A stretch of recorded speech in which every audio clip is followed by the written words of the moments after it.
विमान लँडिंग होताना एक प्रकार घडलेला आहे. मांजाचा जो दोरा आहे तो पंख्यात अडकल्यामुळे कुठेतरी सुरक्षेच्या दृष्टिकोनातून धोका निर्माण झाला होता. काय उपाययोजना आणि काय सध्या त्या बाबतीत तक्रार दाखल केली? काल विमानतळ परिसरामध्ये आणि MIDC पोलीस स्टेशनच्या सर्वच हद्दीमध्ये नायलॉन मांजा आणि घातक स्वरूपाचे चायनीज मांजा आपण ज्याला थोडक्यात म्हणतो अशा स्वरूपाच्या सर्वच पतंग उडवण्यासाठी जे साहित्य वापरलं जातं अशा दुकानदारांवर रेड्स करण्यात आलेले आहेत. यामध्ये प्रामुख्याने पर्यावरण संरक्षण कायदा आणि भारतीय न्याय संहिता कलम 223 नुसार गुन्हे संबंधित व्यापाऱ्यांवर दाखल करण्यात आलेले आहेत. त्याच्या विक्रीस बंदी आहे. त्याचबरोबर अशा स्वरूपाचे पतंग उडवणाऱ्या मुलांवर सुद्धा महाराष्ट्र पोलीस कायद्यानुसार खटले दाखल करण्यात आलेले आहेत.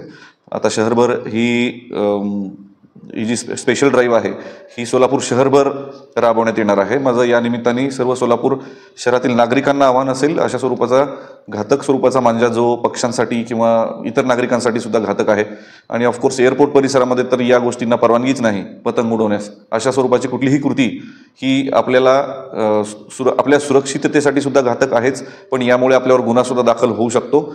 याचं सर्वांनी भान ठेवावं आणि या गोष्टी करण्यापासून परावृत्त व्हावं. विमान